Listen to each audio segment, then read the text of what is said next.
queridos estudantes do 8º ano, vamos para a nossa primeira aula do segundo bimestre, tá? Estamos de volta com todo vapor. Então, desde já eu peço que vocês já peguem o material, o livro de língua portuguesa e abram já na página 103 do capítulo 3, tá bom? Ok? Abriram, já pegaram aí direitinho? Então, agora vamos para o conteúdo que se chama vozes verbais, tá certo? O que vem ser as vozes verbais? Vamos conhecer 3 vozes verbais, tá? Vamos conhecer a forma como o verbo se localiza, a oração, a colocação do sujeito, tá? Quem é agente, quem é paciente. Então, tudo isso a gente vai observar neste conteúdo. Como assim, professora? As vozes verbais, elas se dividem em 3, como eu disse. Então, vem a voz ativa, voz passiva e a voz reflexiva. O que vem ser a voz ativa? É quando o sujeito, dentro de uma oração, é ele que pratica a ação. Quando se trata de voz passiva, então o sujeito, ele recebe a ação, é ele que sofre.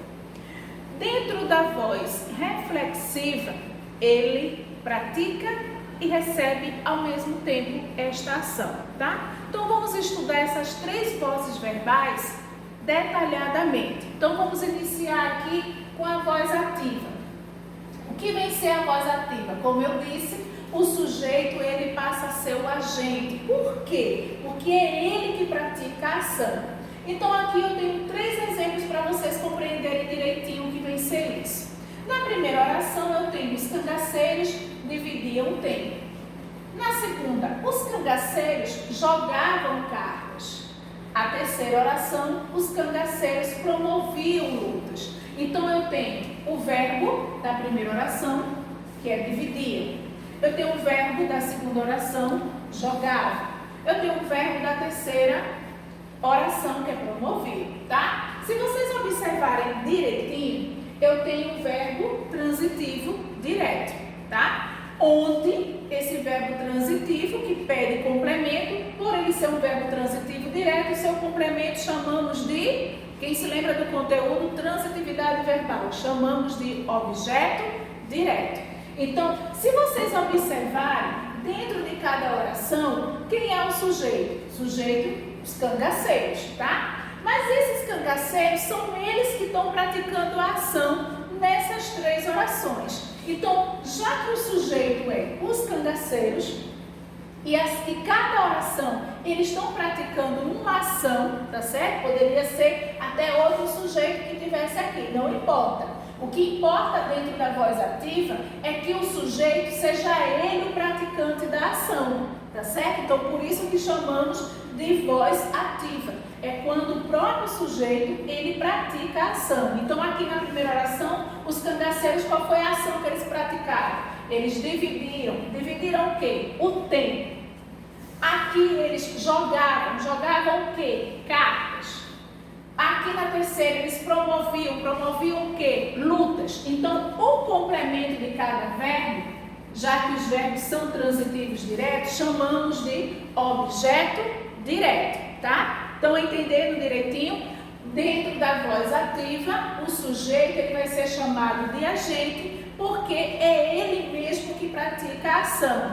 Nesses 3 exemplos, temos o mesmo sujeito, que são os cangaceiros. Então, o verbo transitivo direto, tá? Ele tem de um lado o objeto direto e temos do outro lado o sujeito. A ação do sujeito aqui está sendo praticada por eles mesmos, então por isso que esses sujeitos são chamados de agente, tá? E essa oração, o verbo se encontra na voz ativa, ok? Estão entendendo direitinho? Então agora vamos para outra voz, que é a voz passiva, e vocês vão depois, nós vamos comparar para que vocês possam entender direitinho, tá? Bom, após a voz ativa, como eu disse a vocês, na voz ativa o sujeito, ele pratica a ação, tá? Todo verbo lá transitivo direto, ele vai pedir um complemento, esse complemento é um objeto direto, tá? Mas o verbo está entre o seu objeto e o sujeito. O que vocês têm que observar na voz ativa é que o próprio sujeito, que é o agente, é agente por quê? Porque ele é que pratica a ação, tá? Aqui, na voz passiva, como eu disse já no início, as vozes verbais são 3. Voz ativa, voz passiva e voz reflexiva. Vamos fazer uma introdução apenas na voz passiva. A voz passiva, ela se divide em 2 tipos. Ela pode ser analítica, como ela pode ser sintética, que também chamamos de pronominal, tá? Existem 2 tipos. Mas antes vamos saber o que é voz passiva, antes de estudarmos esses 2 tipos com mais detalhe. Na voz passiva, o sujeito, ele passa, em vez de ser agente que pratica, ele vai ser paciente. Por quê? Porque é ele que recebe, é ele que sofre a ação, tá certo? Exemplo, lá na outra oração, se vocês observarem, eu coloquei 3 exemplos na voz ativa. Eu coloquei os cangaceiros, tá? Dividiam o tempo. Os cangaceiros dividiam o tempo. Como foi que ficou aqui? Aqui ficou o seguinte: o tempo era dividido pelos cangaceiros. O tempo que na outra oração estava lá no finalzinho como objeto direto, ele passou a vir para o começo da oração. Então veja, em vez de ficar os cangaceiros dividiam o tempo, ficou o tempo era dividido pelos cangaceiros. Então aqui o sujeito, ele passa a ser paciente porque é ele que termina recebendo e sofrendo a ação. Aqui, cartas eram jogadas pelos cangaceiros. Na voz ativa, como é que ficava? Os cangaceiros jogavam cartas, tá? Porque quem estava praticando essa ação eram os cangaceiros. Aqui, lutas eram promovidas pelos cangaceiros. Se eu fosse passar para a voz ativa, ficou o seguinte: os cangaceiros promoviam lutas, tá bom? Então agora vamos ver os 2 tipos de voz passiva, tá certo? Como é que vai ser essa questão? Então vocês vão ter 2 tipos, ela vai ser analítica e ela vai ser sintética.